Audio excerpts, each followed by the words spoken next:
Halo guys, Assalamualaikum warahmatullahi wabarakatuh. Shalom, Om Swastiastu, Namo Buddhaya, Salam Kebajikan.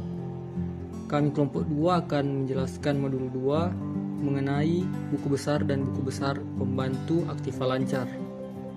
Kami terdiri atas 10 orang. Yang pertama ada saya sendiri, Reynal Kusoy, ada Mariska Tamburian, ada Erik Tarore, ada Arlina Rumagit, ada Ferencio Castilong, ada Rahel Tirayo, ada Novalinda Mamadoa, ada Gretalia Kakiai, ada Marcelino Stefanus, dan ada Nadira Suselo.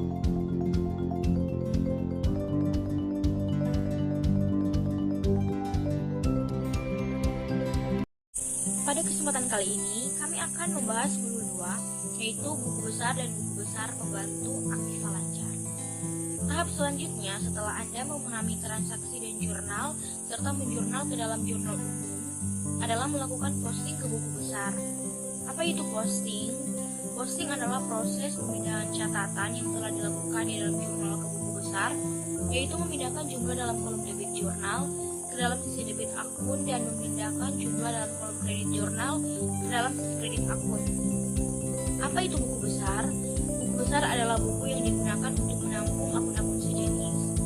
Pada modul 1 kita telah kupas tuntas transaksi dan penjualannya. Lalu pada modul 2 hingga modul 4 kita akan membahas tentang buku besar serta yang terkait dengannya, termasuk buku besar pembantu.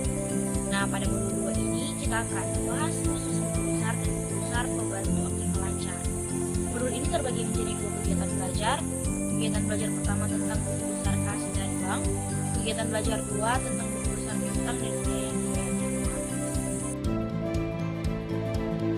Lebih terperinci, pada kegiatan belajar 1, Anda diharapkan mampu membuat bukti penerimaan dan pengeluaran kas, membuat buku kas, dan membuat buku bank yang akan Anda dapatkan setelah mempelajari dan mempraktikkan materi bukti penerimaan atau pengeluaran kas, buku kas, dan buku bank. Pada kegiatan belajar 2, Anda diharapkan mampu membuat aging schedule piutang dan menghitung piutang yang akan Anda dapatkan setelah mempelajari dan mempraktikkan materi aging schedule piutang dan buku besar piutang. Di samping itu, Anda akan dikenalkan juga dengan akun biaya dibayar di muka, bagaimana proses terjadinya serta pencatatannya. Setelah Anda benar-benar mampu menyiapkan buku besar dan pembantu Aktiva Lancar, barulah Anda dapat melanjutkan ke modul 3, yaitu buku besar dan pembantu. Agar Anda berhasil dengan baik dalam mempelajari materi yang ada pada modul ini, ikutilah beberapa petunjuk belajar di bawah ini. Yang pertama, bacalah setiap uraian dengan cermat, teliti, dan tertib sampai Anda memahami pesan, ide, dan makna yang disampaikan. Yang kedua, kerjakan apa yang diminta dan instruksikan dalam materi ini, termasuk latihan dan tes formatif jika ada. Tuliskan pada format yang tersedia ataupun kalau tidak ada, siapkan sendiri. Yang ketiga, lanjutkan diskusi dengan teman-teman sejawat dalam mengatasi bagian yang belum Anda pahami. Yang keempat, perbanyak pula membaca hal-hal yang terkait dengan praktik akuntansi. Yang kelima, jangan lupa tanamkan pada diri Anda bahwa Anda akan berhasil dan buktikan bahwa Anda memang berhasil. Pendahuluan kegiatan 1, buku besar kas dan bank. Buku besar kas dan bank hanya dapat diisi jika telah ada transaksi dan jurnal. Bukti adanya suatu transaksi kas adalah adanya bukti penerimaan atau bukti pengeluaran kas atau bank, dan juga kwitansi dan bukti setor bank. Kemudian dituliskan ke format bukti penerimaan kas atau bank dan bukti pengeluaran kas atau bank. Proses selanjutnya setelah transaksi adalah menjurnal. Ini adalah bentuk jurnal penerimaan kas dan juga bentuk jurnal pengeluaran kas, dan ada juga bentuk jurnal dari jurnal umum. Jurnal penerimaan kas. Pada berbagai macam bentuk usaha, transaksi-transaksi kas paling sering terjadi. Jika suatu transaksi belum dibayar tunai, perusahaan akan memunculkan akun utang perusahaan. Namun pada akhirnya, waktu pelunasan akun kas akan muncul. Seperti yang kita ketahui bahwa transaksi penerimaan kas biasanya didapat dari penjualan atau penerimaan piutang, di samping dari penerimaan sewa atau penerimaan bunga. Untuk memudahkan pencatatan semua transaksi kas, maka diselenggarakan suatu jurnal yang khusus mencatat transaksi-transaksi penerimaan kas. Contohnya adalah PT Ternama menerima uang dari penjualan peralatan kantor sebesar 20 juta rupiah. Maka jurnalnya adalah sebagai berikut. Kas sebesar 20 juta rupiah di debit dan penjualan peralatan kantor sebesar 20 juta rupiah di kredit. Hal tersebut dikarenakan penjualan adalah pendapatan dan termasuk ke dalam komponen laba rugi. Komponen laba rugi dalam akun normal akan bertambah di posisi kredit dan akan berkurang di posisi debit. Semua jenis transaksi penerimaan kas yang sering terjadi dapat dikumpulkan, kemudian kita jurnal pada penerimaan kas. Untuk akun penerimaan piutang, tidak dapat kita lakukan pencatatan seperti akun lainnya walaupun sering terjadi. Akun piutang berhubungan dengan buku pembantu piutang, jadi kita harus membukukannya sendiri-sendiri. Berikut merupakan contoh dalam membuat jurnal penerimaan kas. Contohnya yaitu PT ASN mempunyai transaksi yang berhubungan dengan penerimaan kas pada bulan Mei 2011. 1 Mei, diterima penjualan lemari secara kas seharga Rp2.500.000. 2 Mei, diterima pelunasan piutang dari Bapak Altaf sebesar Rp3 juta. 3 Mei, diterima pembayaran sewa peralatan mesin bulan April sebesar Rp7.500.000. 10 Mei, diterima penjualan kursi secara kas seharga Rp5.500.000. 16 Mei, diterima pendapatan bunga Bank Mandiri sebesar Rp350.000. 20 Mei, diterima pembayaran piutang Bapak Ali sebesar Rp2.800.000. 26 Mei, diterima pembayaran piutang Bapak Irlan sebesar Rp4 juta. Dan yang terakhir yaitu 30 Mei, diterima penjualan 1 set kursi makan sebesar Rp6 juta. Instruksinya adalah, silakan Anda buat jurnal penerimaan kas atas transaksi tersebut dan posting dalam buku besar piutang dan buku besar pembantu piutang. Berikut ini yang merupakan tabel dalam jurnal penerimaan kas. Di sana ada tanggal, keterangan, referensi, di sebelah debit ada kas, potongan penjualan, dan di sebelah kredit ada piutang dagang, penjualan tunai, referensi, lain-lain kredit. Setelah membuat jurnal penerimaan kas atas transaksi-transaksi tersebut, maka selanjutnya melakukan posting buku besar piutang dan buku besar pembantu piutang. Proses posting akan terlihat sebagai berikut. Berdasarkan transaksi-transaksi tadi, maka jurnal penerimaan kasnya adalah sebagai berikut. Tanggal 1 ada penjualan tunai, maka Rp2.500.000 bertambah di kas sebelah debit, dan di sebelah kredit di penjualan tunai ada Rp2.500.000. Tanggal 2 ada piutang Bapak Altaf, bertambah di kas ada Rp3 juta dan berkurang di piutang dagang sebelah kredit ada Rp3 juta. Tanggal 3 ada sewa mesin sebesar Rp7.500.000 bertambah di sebelah kas, dan di lain-lain kredit sebelah kredit ada juga Rp7.500.000. Tanggal 10 ada penjualan tunai, bertambah di kas sebesar Rp5.500.000 dan bertambah di penjualan tunai sebelah kredit Rp5.500.000. Tanggal 6 ada pendapatan bunga, di kas Rp350.000 dan di lain-lain kredit ada Rp350.000. Tanggal 20 piutang Bapak Ali ada Rp2.800.000 bertambah di kas dan berkurang di piutang dagang sebesar Rp2.800.000. Tanggal 26 ada piutang Bapak Irlan, bertambah di kas sebesar Rp4 juta dan berkurang di piutang dagang sebelah kredit ada Rp4 juta. Dan ada tanggal 30 yaitu penjualan tunai, bertambah di kas sebesar Rp6 juta dan di penjualan tunai sebelah kredit ada Rp6 juta. Tanggal 31 jumlah kas ada Rp31.650.000, piutang dagang Rp9.800.000, penjualan tunai Rp14 juta, dan di lain-lain kredit ada Rp7.850.000. Seperti yang dikatakan sebelumnya, yaitu buku pembantu piutang harus dibukukan sendiri-sendiri, maka dalam transaksi ini ada 3, yaitu Altaf sebesar Rp3.000.000, Ali sebesar Rp2.800.000, dan Irland sebesar Rp4.000.000. Dan buku besar yaitu Kas sebesar Rp31.650.000 di sebelah debit, penjualan tunai sebesar Rp14.000.000 di kredit, piutang dagang Rp9.800.000 di sebelah kredit, penghasilan sewa sebesar Rp7.500.000 di kredit, dan pendapatan bunga sebesar Rp350.000 di sebelah kredit. Dari jawaban di atas, dapat terlihat semua transaksi pada jurnal penerimaan kas telah dimasukkan ke dalam buku besar dan buku besar pembantu piutang usaha. Khusus untuk piutang usaha, kita munculkan buku besar pembantu piutang agar dapat memisahkan antara individu-individu yang berhubungan dengan perusahaan. Akumulasi dari piutang usaha tersebut kita tempatkan pada buku besar piutang usaha.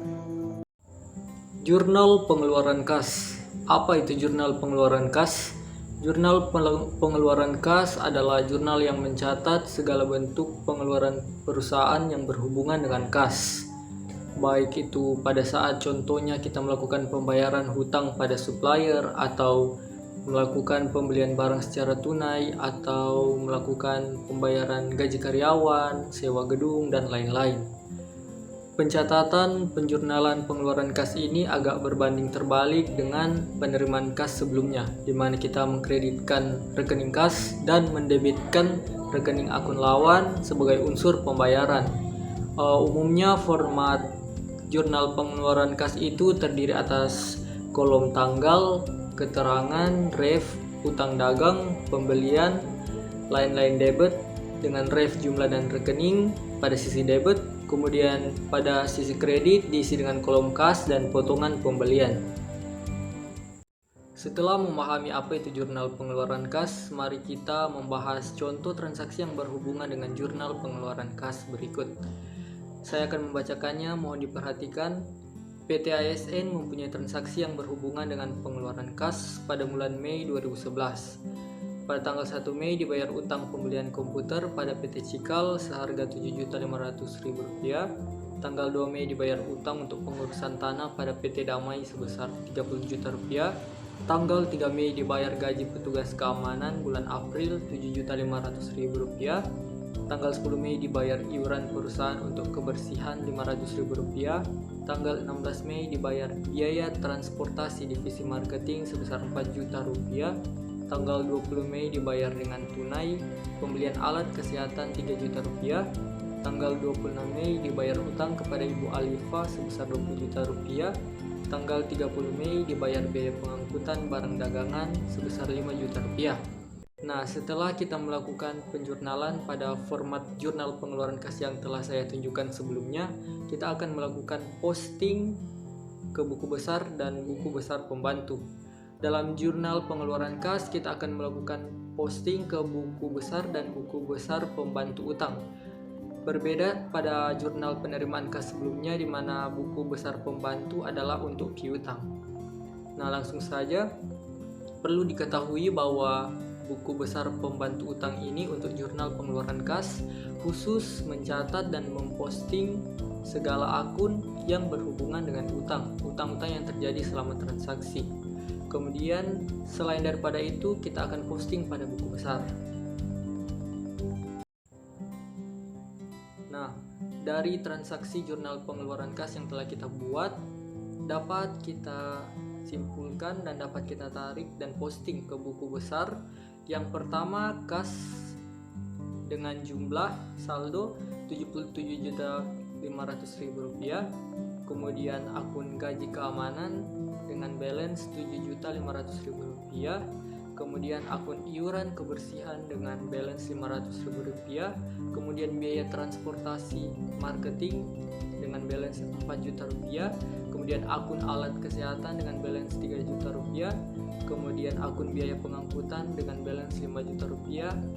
Dan buku besar pembantu utang ini khusus untuk transaksi tanggal 1, 2, dan tanggal 26, di mana kita melakukan transaksi yang berhubungan dengan utang, yaitu yang pertama tanggal 1 pada utang PT Cikal dengan balance sebesar Rp7.500.000, kemudian tanggal 2 utang pada PT Damai dengan balance Rp30 juta, kemudian utang pada tanggal 26 utang pada Ibu Alifa dengan balance Rp20 juta.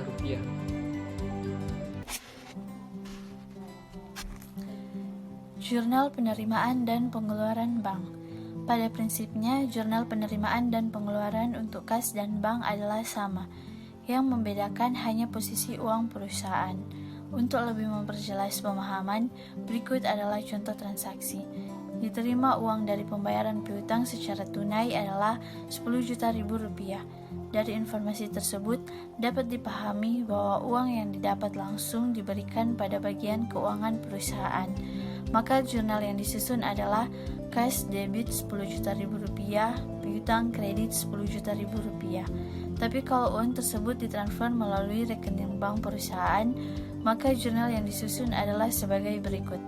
Bank debit Rp10 juta, piutang kredit Rp10 juta. Piutang. Seperti yang kita ketahui, total piutang adalah hak perusahaan sebagai hasil penyerahan barang atau jasa yang belum diterima. Dalam kegiatan sehari-hari, jika kita menjual barang atau kita memberikan jasa kepada seseorang atau badan usaha, namun setelah kita memberikan barang atau jasa tersebut, kita belum mendapatkan hak kita dalam sejumlah nilai tertentu, maka nilai tersebut kita namakan piutang. Contohnya adalah PT Pelangi Duta pada tanggal 25 Januari 2011 menjual mesin pemintal benang kepada PT Daya Nusa seharga Rp750 juta. Pembayaran akan dilakukan 3 bulan mendatang. Maka pada saat transaksi penjualan tanggal 25 Januari 2011, PT Pelangi Duta akan menjurnal sebagai berikut. 25 Januari 2011, piutang pada debit sebesar Rp750 juta. Penjualan mesin pada kredit sebesar Rp750 juta.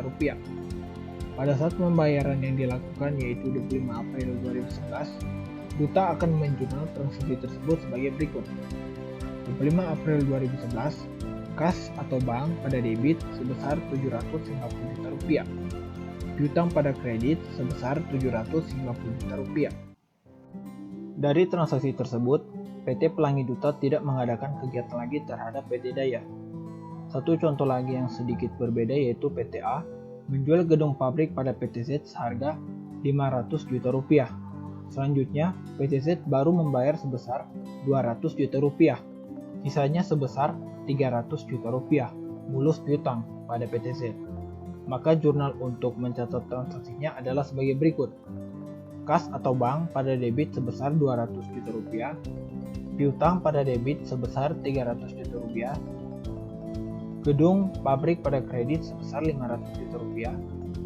Berikut adalah contoh atas transaksi piutang PT Semangat Bersama yang merupakan badan usaha jasa perkapalan, mempunyai transaksi selama bulan Februari 2011 sebagai berikut.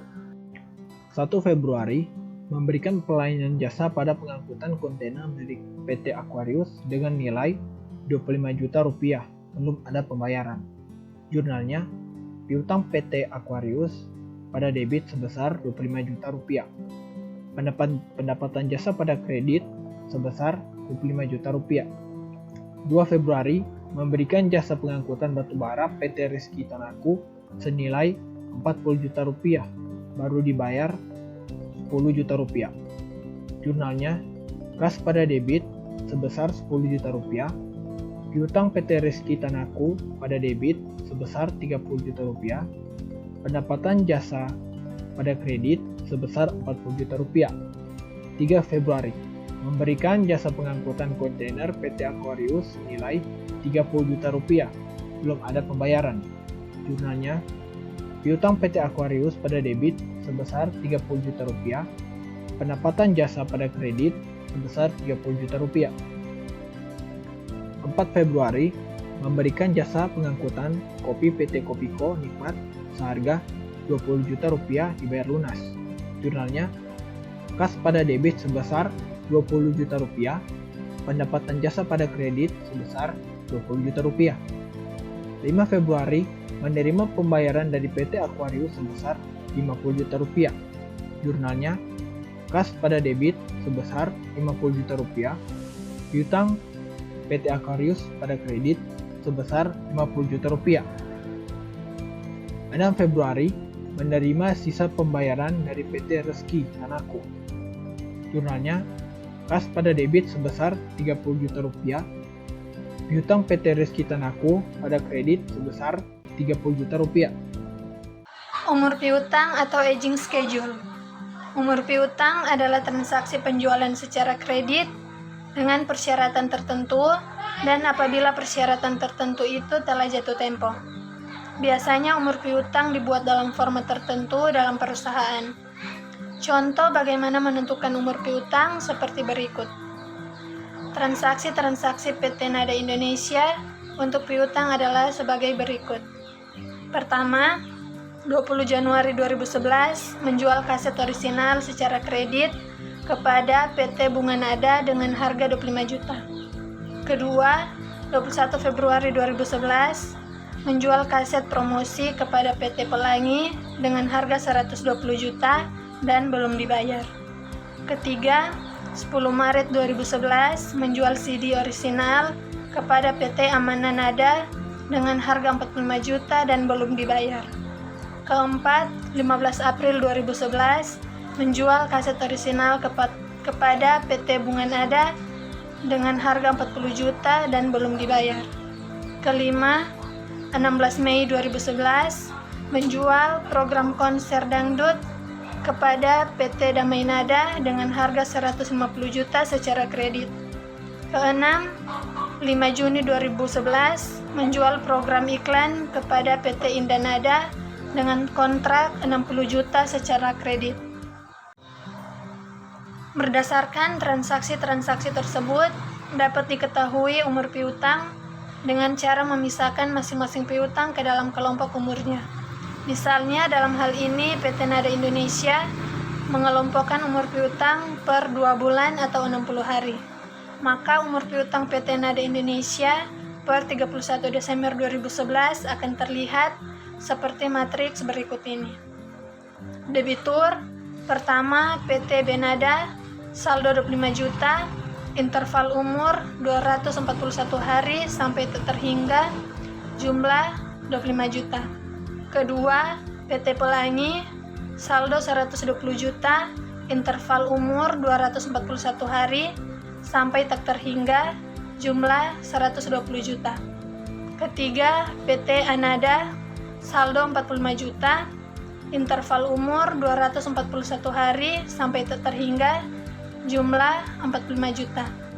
Keempat, PT Benada saldo 40 juta, interval umur 241 hari sampai terhingga, jumlah 40 juta. Kelima, PT Denada 150 juta, interval umur 181 hari sampai 240 hari, jumlah 150 juta. Keenam, PT Inada saldo 60 juta, interval umur 181 hari sampai 240 hari, jumlah 60 juta. Biaya dibayar di muka. Dalam neraca perusahaan, akun biaya dibayar di muka atau uang muka merupakan bagian dari aset lancar perusahaan. Akun biaya dibayar di muka umumnya timbul jika perusahaan telah melakukan pengeluaran kas atau bank, tapi perusahaan belum mendapatkan bukti manfaat atau biaya atau pengeluaran tersebut. Pada penjualan pertama, biasanya akun biaya dibayar di muka dipasangkan dengan kas atau bank. Contoh transaksi yang berhubungan dengan akun biaya dibayar di muka adalah pembayaran biaya dibayar di muka untuk sewa rumah atau gedung untuk 3 tahun ke depan yang dibayar di muka. Kedua, pembayaran asuransi perusahaan untuk beberapa tahun ke depan dan dibayar di awal atau di muka. Ketiga, biaya dibayar di muka untuk pajak, keempat, dan lain-lain. Perkenalkan, nama saya Nadira Rahmawati Suselo, NIM 200611043111. Perusahaan Karunika melakukan transaksi yang berhubungan dengan biaya dibayar di muka pada 2011 sebagai berikut. 5 Juni, perusahaan membayar asuransi kendaraan operasional sebesar 12.500.000 untuk 5 tahun ke depan melalui bank. 10 Juni, perusahaan membayar sewa kantor untuk 4 tahun ke depan sebesar 200 juta melalui transfer bank. 25 Juni, perusahaan membayar angsuran uang muka pajak PPh pasal 25 bulan sebesar 40 juta dengan kas. Dari transaksi tersebut, perusahaan akan mencatat jurnal sebagai berikut. 5 Juni dibayar di muka asuransi mobil 12.500.000, bank 12.500.000. 10 Juni biaya dibayar di muka sewa kantor 200 juta, bank 200 juta. 25 Juni biaya dibayar di muka pajak 40 juta, kas 40 juta. Pada saat manfaat telah kita rasakan atau pada akhir tahun operasional perusahaan, maka perusahaan akan melakukan jurnal koreksi untuk transaksi-transaksi tersebut. Contohnya, berdasarkan transaksi di atas pada akhir tahun, perusahaan akan melakukan jurnal koreksi sebagai berikut. Yang pertama, tanggal 31 Desember, koreksi untuk manfaat 1 tahun asuransi mobil adalah 12.500.000 per 5 sama dengan 2.500.000 untuk 1 tahun. Maka jurnal koreksi yang dibuat oleh PT Karunika adalah biaya asuransi kendaraan 2.500.000, biaya dibayar di muka asuransi mobil 2.500.000. Yang kedua, pada tanggal 31 Desember, koreksi untuk manfaat 1 tahun sewa kantor adalah 200 juta per 4 sama dengan 50 juta untuk 1 tahun. Maka jurnal-jurnal koreksi yang dibuat PT Karunika adalah biaya sewa kantor 50 juta dan biaya dibayar di muka sewa kantor 50 juta rupiah. Tanggal 31 Desember, koreksi untuk biaya dibayar di muka pajak adalah sebagai berikut. Biaya pajak 40 juta rupiah dan biaya dibayar di muka pajak 40 juta rupiah.